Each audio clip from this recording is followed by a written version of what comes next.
सियावर रामचंद्र की जय. समोर अथांग पसरलेल्या रत्नाकराला वारंवार विनंती करूनही तो आपलं ऐकत नाही. सीतेच्या भेटीला आतुर झालेल्या रामचंद्रांना सागर आपली विनंती ऐकत नाही याचा प्रचंड राग येतोय. 3 दिवस झाले विधिवत पूजा चालू आहे, विनंती चालू आहे, आणि तरीही सागर त्याला ओलांडण्याचा मार्ग सांगत नाही अथवा दाखवत नाही. हे रामचंद्रांच्यासाठी सहनच झालं नाही.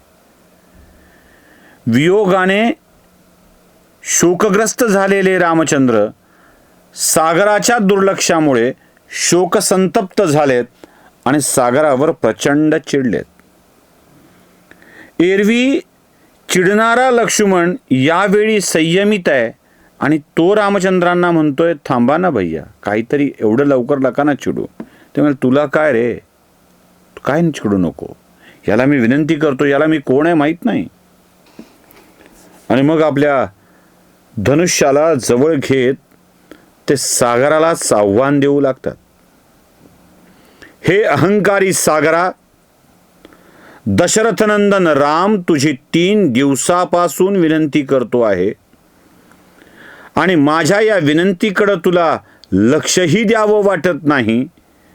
इतका अहंकारी तू झाला असशील तर तुझा अहंकार तोडून टाकण्याची क्षमता माझ्यात आहे. तू कोणाचं ऐकत नाहीयेस, तुझ्या लक्षात आहे का? मी राम तुला एका बाणात शुष्क करू शकतो, तुझं सगळं पाणी संपवू शकतो आणि त्या कोरड्या झालेल्या सागरातून या सैन्यासह पलीकडे जाऊ शकतो, एवढं लक्षात ठेव. मी अगदी प्रामाणिकपणे तुला विनंती करतोय आणि ती विनंतीही तुला मान्य करायची नसेल तर तुझ्या अहंकाराला संपविण्यासाठी आता रामाला आपलं उग्र रूप दाखवावं लागेल. सागरा, लक्षात ठेव. एवढं कधीच रामचंद्राला सृष्टीनं कोपित बघितलेलं नाहीये. श्रीरामचंद्रा करुणा समुद्रा असा ज्यांचा उल्लेख होतो, जो करुणेचा सागर आहे, तो करुणेचा सागर या सागराला संपवायला निघाला होता क्रोधित होऊन. सृष्टी भयचकित झालेली आहे, चकितही झाली आहे. रामचंद्र एवढे क्रोधात का आले म्हणून, आणि भीतीही वाटू लागली आहे. सागरच आटवून टाकला तर सृष्टीचं काय होणार? या पृथ्वीचं संतुलन कसं राखलं जाणार? आतल्या जलचरांचं काय, नागांचं काय, पन्नगांचं काय, मत्स्यांचं काय, समुद्रात राहणाऱ्या पाताळ लोकातील राक्षसांचं काय? प्रचंड भीती. समुद्रातल्या राक्षसांना तर पुन्हा एकदा प्रसंग आठवू लागलाय तो अगस्ती मुनींचा. ज्या अगस्तींनी समुद्रात लपलेली राक्षस सापडावीत म्हणून एका आचमनात सागराला प्राशन करून टाकलं होतं आणि देवांना सगळे दैत्य उघडे करून दिले होते. त्या दैत्यांचे संपल्यानंतर, निर्दालन झाल्यानंतर पुन्हा तो सागर भरून टाकला होता. सगळेच घाबरू लागले, काय होणार आहे? कारण रामचंद्रांनी केलेली प्रतिज्ञा, केलेली घोषणा खोटी ठरत नाही. नुसत्या धनुष्याचा टनत्कार झालाय, प्रत्यंच्या ओढली आहे टनत्कार झालाय, तर सगळी सृष्टी भयचकित झाली आहे. रामचंद्रांनी त्याच्या पुढचं पाऊल उचललंय. सागरही मनातून घाबरलाय, कारण लाटांचं येणं प्रचंड वाढलंय, खवळलाय, थरकाप उडालाय सागराचा सुद्धा. पण तरीही तो शांत आहे, बाहेर येत नाहीये. रामचंद्रांनी हे सगळं बघितलंय आणि आपला दिव्य बाण बाहेर काढलाय. या दिव्य बाणातून अत्यंत भयंकर अशा ज्वाला बाहेर पडू लागल्यात आणि रामचंद्र म्हणतायत, सागरा बस बस, आता माझ्या संयमाचा बांध तुटलेला आहे. हा राम आता ऐकायला तयार नाही. मी कोण आहे, मी काय आहे हे तुला दाखवून देईल. धनुष्य बाणाच्या प्रत्यंचेवर एक बाण चढवलाय त्यातून प्रचंड आगीच्या ज्वाळा उडू लागल्यात. धरणी कंप होऊ लागला आहे. धरणी ही क्षणभरासाठी घाबरली आहे आणि आता रामचंद्रांचा बाण प्रत्यंचेतून निघून त्या सागराला शुष्क करून टाकील अशी अवस्था आली आहे. सृष्टी भयचकित झाली आहे.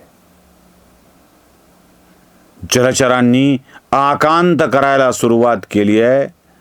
देवांनाही भय वाटू लागलाय की काय होणार आहे, कारण हे थांबवता येणं अवघड आहे. एक वेळ देवाला प्रसन्न करणं सोपं आहे, देवाला शांत करणं अवघड आहे, लक्षात ठेवा. आठवतंय ती हिरण्यकशिपूची कथा? भक्त प्रल्हादानी हिरण्यकशिपूला सांगावं, हो देव कशातही आहे. हिरण्यकशिपू म्हणाला, देव खांबात आहे का? हो माझा देव खांबात सुद्धा आहे. खांब फोडला तर बाहेर येईल का? तुला वाचवायला येईल का? येईल माझा देव बाहेर. अत्यंत गर्व आणि उन्मत्त अवस्थेत हिरण्यकशिपूनी खांबावर लाथ मारली. प्रल्हाद म्हणतोय ना, मला खांबातून यावं लागेल, म्हणून भगवान विष्णूंनी नरसिंहाचं रूप धारण केलं आणि खांब फोडून बाहेर आले हिरण्यकशिपूचं पोट पाडायला.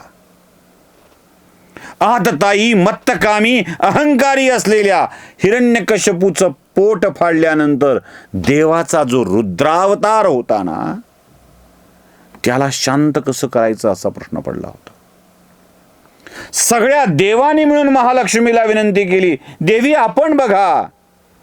देवी म्हणाल्या, हे माझ्याही अवाक्यातलं नाहीये, त्यांना शांत करणं माझ्याच्यानं शक्य नाहीये.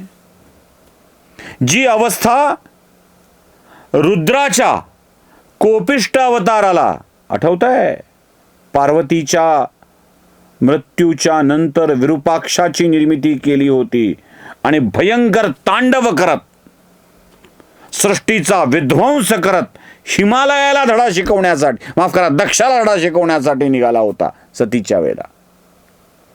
त्यावेळेला काय घडलं होतं? त्याला शांत करणं अवघड शक्य होतं नाही. तिथेही जे वापरलं गेलं रूप तेच नरसिंह अवतारात वापरलं गेलं. देवाला शरण जा, देव शांत होतो. छोटा बालक गेला तर लवकर शांत होतो. महालक्ष्मी म्हणाल्या, जिथे ज्या प्रल्हादासाठी हा आलाय त्याला समोर करूया. प्रल्हाद समोर आला आणि प्रल्हादानी उग्रम वीरम महावीरम म्हणायला सुरुवात केली आणि विष्णू शांत झाले. देवाला शांत करणं अवघड आहे, प्रसन्न करणं एक वेळ खूप सोपं आहे. तो आशुतोष आहे, शीघ्रकोपी आहे. आशुतोष पण आहे आणि शीघ्रकोपी पण आहे. रामचंद्रांना शांत कोण करणार? कोणात आहे ती हिम्मत? या सृष्टीचा नियंता, या सृष्टीचा चालक, या सृष्टीचा विध्वंस करायला समोर येतोय. आहे इंद्रात ती हिम्मत, आहे वायुदेवात ती हिम्मत, आहे वरुणदेवात ती हिम्मत, कोणातही नाही. सगळेच लट लट लट लट कापत देवापुढे प्रार्थना करतायत. लक्ष्मणाने तर आपलं सगळं सोडून देऊन मागं गुपचूप थांबायचं ठरवलंय, कारण एवढं रागात रामचंद्रांना कधीच बघितलं नाही, कधीच बघितलं नाही. प्रचंड संतापाने रामचंद्रांनी आपल्या धनुष्यावर तो दिव्यास्त्र चढवलेला आहे आणि आता सागराला ते शुष्क करणार. इतक्यात एक भयंकर गोष्ट घडते. प्रत्यक्ष रत्नाकरच सर्व रत्नांनी आभूषित होऊन त्राहिमाम त्राहिमाम त्राहिमाम असा घोष करत सागराच्या बाहेर येतो. पुढे काय होतं ते बघूया पुढच्या भागात. सियावर रामचंद्र की जय.